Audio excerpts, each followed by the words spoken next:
Het belangrijkste nieuws van Curaçao in het Nederlands. Extra Journaal. Vers van de pers. Welkom bij Extra Journaal. Fijn dat u weer kijkt. We hebben het belangrijkste nieuws voor u op een rij gezet. En we beginnen met het bericht dat Curaçao begint met een legalisatieproject. Dat heeft de minister van Justitie, Chantal Hato, gisteren aangekondigd. Het project heet Ribe Lugar. Dat is een tijdelijk traject voor registratie en legalisatie voor ongedocumenteerde personen die op Curaçao wonen.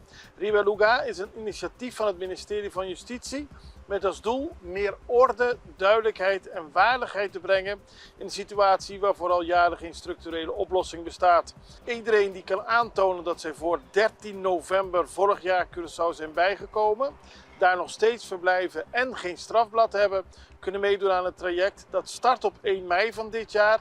En de registratieperiode zal 3 maanden duren en verloopt volledig digitaal. Mensen kunnen een tijdelijke verblijfsvergunning krijgen van 1 tot 3 jaar.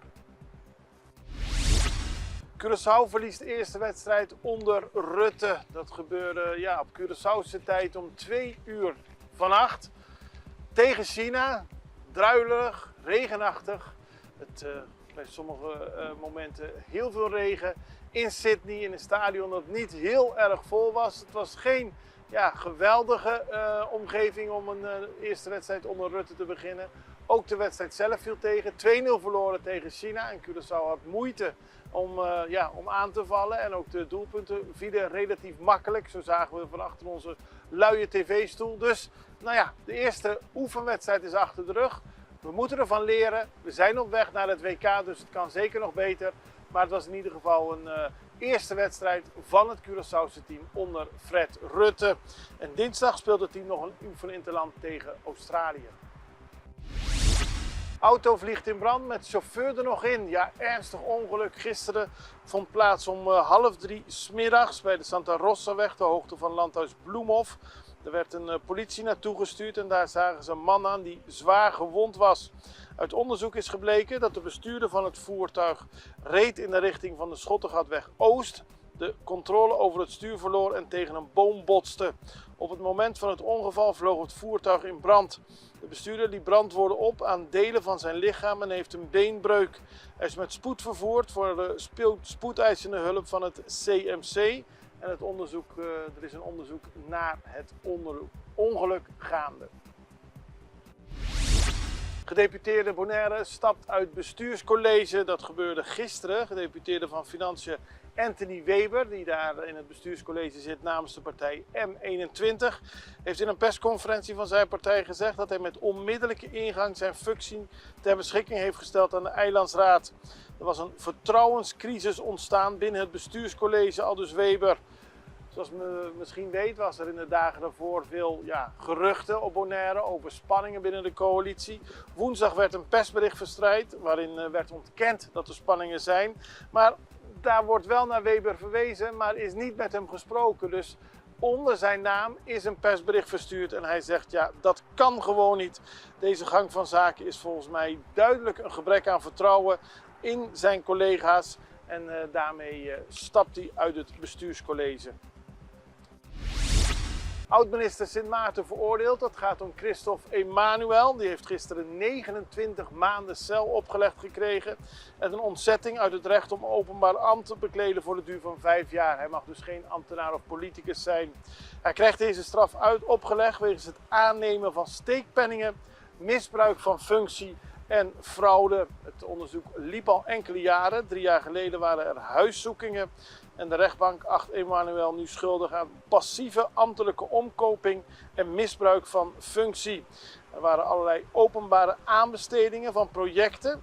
En hij verstrekte een onjuiste voorstelling van zaken, diende vervalste offertes in en zorgde ervoor dat alle projecten werden gegund aan een bedrijf waarin zijn eigen kabinetchef voor 50% aandeelhouder was. Corruptie dus. En ook nog misinformatie. En daarom moet hij 29 maanden zitten, maar hij kan in hoger beroep.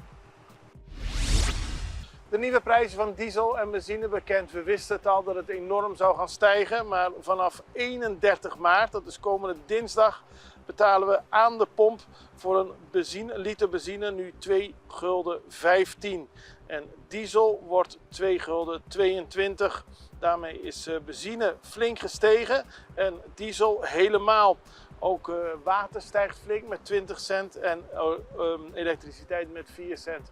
We wisten het al, maar nu staat het ook zwart op wit. Ten slotte nog, Pisas brengt rust bij Advent. Dat is premier Pisas, die is bij Advent gekomen en daar is een spoedvergadering aangekondigd over de betaling van de salarissen. Er is ingegrepen door de minister-president samen met onder meer de vakbond en ook oud-minister van Gezondheid Javier Silvania was erbij aanwezig. En er is nu een duidelijk akkoord en er is geen spanning meer binnen Advent. En dat is voor Pisas een mooie overwinning. Hij zei gisteren nog dat de salarissen nooit in gevaar zijn geweest, maar laat nu weten dat er daadwerkelijk akkoord zijn gehouden dat de salarissen op tijd betaald worden en ook in de toekomst. En dat die onrust binnen Advent daar nu een einde aan is gemaakt. En u ziet op de beelden dat dat gevierd werd door onder meer Pisas en alle andere betrokkenen. Mooi nieuws voor de werknemers al daar. En wij gaan even naar een break. From the field to the road. Drive like a champion with Select Automotive. Select Automotive e Banco de Caribe tá invitado na nosso primeiro car show de Anha. Passa na Banco de Caribe essa linha, já sabe, 28 de março e 10 horas ainda até com 6 horas da tarde. E será conhecido o modelo mais popular de Volkswagen, Audi, Seat, GAC e Mazda. Recebi televisão 65 inch com compra de boa auto e também desconto off cashback de 10.000 florin. Aproveitar de interesse favorável, financiamento de 7 anos e oportunidade para ser fiança com zero na mão. Não está guardado, já sabe, 28 de março na Banco de Caribe Salinha. Extra in Nederland. Van Amsterdam tot Arnhem, van Groningen tot Maastricht, Extra is erbij. Volg Extra Digitaal en blijf op de hoogte van de belangrijkste ontwikkelingen in Nederland. Extra Digitaal is te zien op verschillende platforms en kanalen zoals WhatsApp, YouTube, Facebook, Instagram en ook TikTok.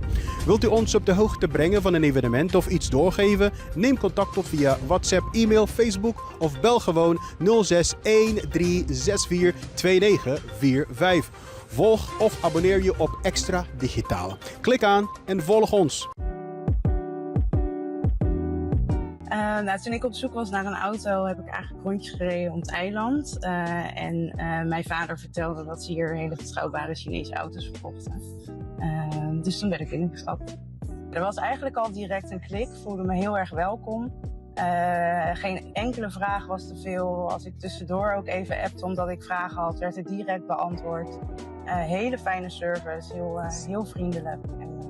Ik ben heel blij mee. En voor mij heb ik vooral gekeken naar de prijs-kwaliteitsverhouding voor een auto. En Dongfeng biedt heel veel functies voor een betaalbare prijs. En dat maakt het voor mij heel erg interessant. Daarnaast heb ik ook heel veel research gedaan online. En kwam Dongfeng er ook echt als een betrouwbare goede partij uit met goede reviews. We beginnen met een interview met Marjorie Placencio. Die is van de familie Placencio. Die heeft deze week hebben ze een zaak in hoger beroep gewonnen. Soltuna, de organisatie waar het huis van de familie Placencio op bevindt, heeft enige tijd geleden gestopt met het geleveren van water, waardoor de landbouwprojecten van de familie geen doorgang meer konden vinden. Als gevolg daarvan zou de familie ook van het terrein af moeten. Het gaat allemaal om Veres. In de hoger beroep heeft de rechter bepaald dat de familie gewoon kan blijven.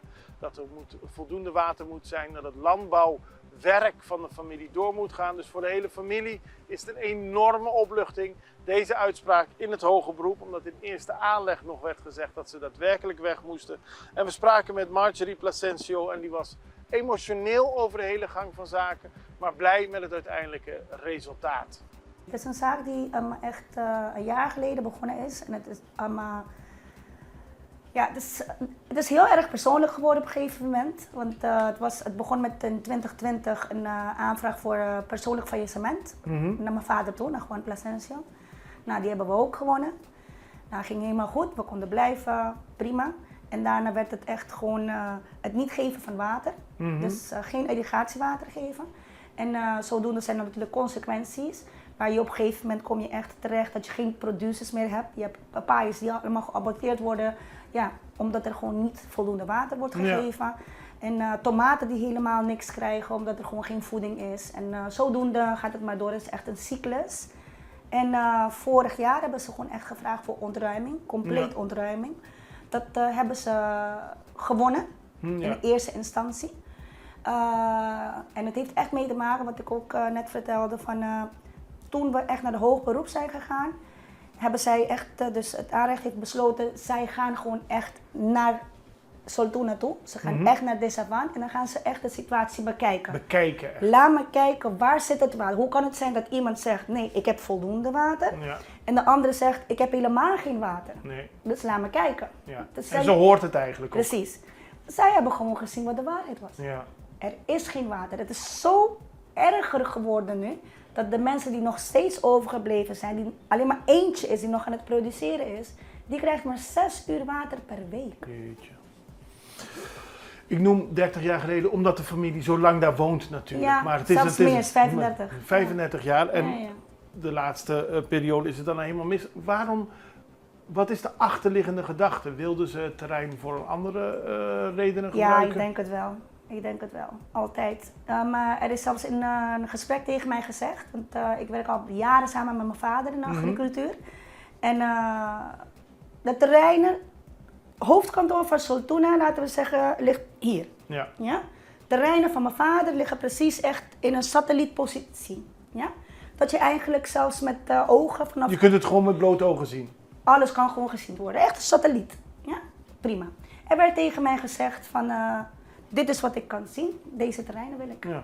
Ik bleef maar zeggen, mensen, jullie hebben 40 hectare grond, waarvan 30 hectare nooit aangeraakt is. Waarom heb je die van mij nodig? Ja. Nou, het zit gewoon echt in mijn visie. Ik wil alles rondom mij, niet zo ver. En dat was een van de redenen. Jeetje. Ja.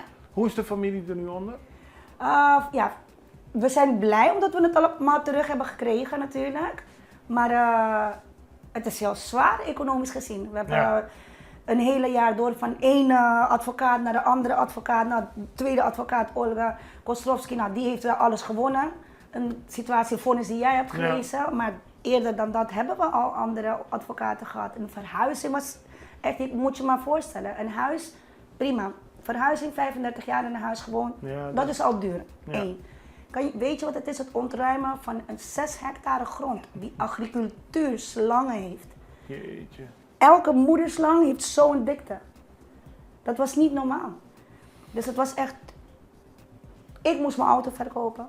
Ik ga heel erg diep en persoonlijk erin. Families moesten allemaal geld lenen. We moesten leningen aanvragen. Leningen weer terug betalen. Dus ja, je moet je maar voorstellen, economisch gezien is het echt heel erg dik. Maar dat is niet opeens zomaar opgelost met deze uitspraak? Nee, helemaal niet. Dan spraken we ook nog met Remco Bicintini vanochtend. Dat ging allemaal over de wedstrijd tussen Curaçao en Nederland die gisteren werd gespeeld. Allemaal voorbereidingswedstrijden voor het WK voor kinderen. Bicintini is er druk mee bezig en er krijgt veel aandacht ervoor. Curaçao is dus naast het team dat naar het WK gaat ook een WK voor scholieren. En er zitten ook allemaal maatschappelijke projecten bij.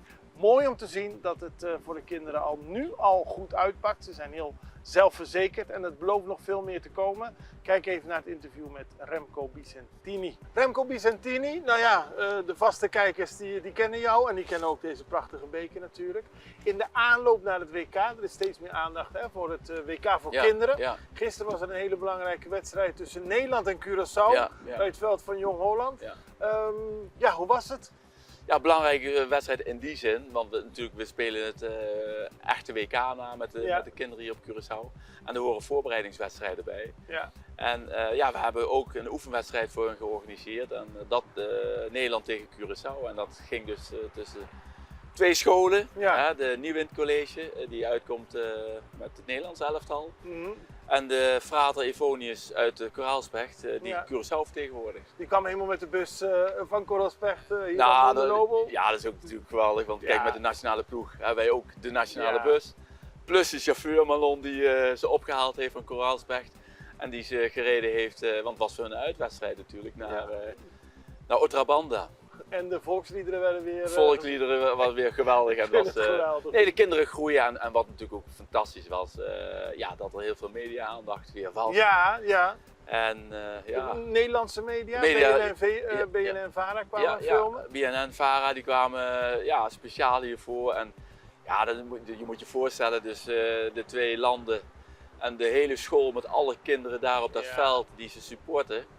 Maar dat daar ook cameraploegen omheen staan en die ze ook volgen. En ja, je ziet ze echt met de week groeien. Want ze raken, ik zou bijna zeggen, raken aan gewend. Ja. Maar ook de interviews achteraf. Hè? Dus zoals wij nu zitten te praten. Dat bepaalde kinderen waarvan je het weken geleden niet had verwacht. Die gewoon zeg maar zelfverzekerd, omdat ze weten waar ze mee bezig zijn met het doel.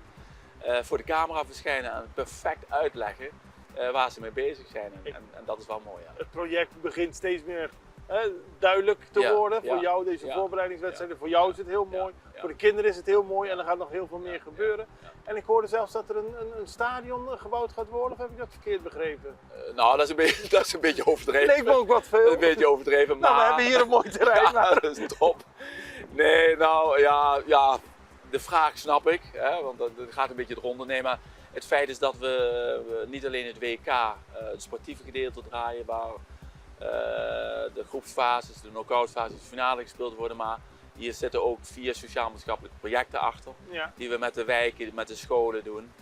En één daarvan is ook het creëren van iets. Nou, wat hebben we nou gedaan? Ik heb van de NEC Nijmegen, dat is eigenlijk mijn club, de oude tribunestoelen gekregen, speciaal voor de foundation om te gebruiken. Wat heb ik nou gedaan?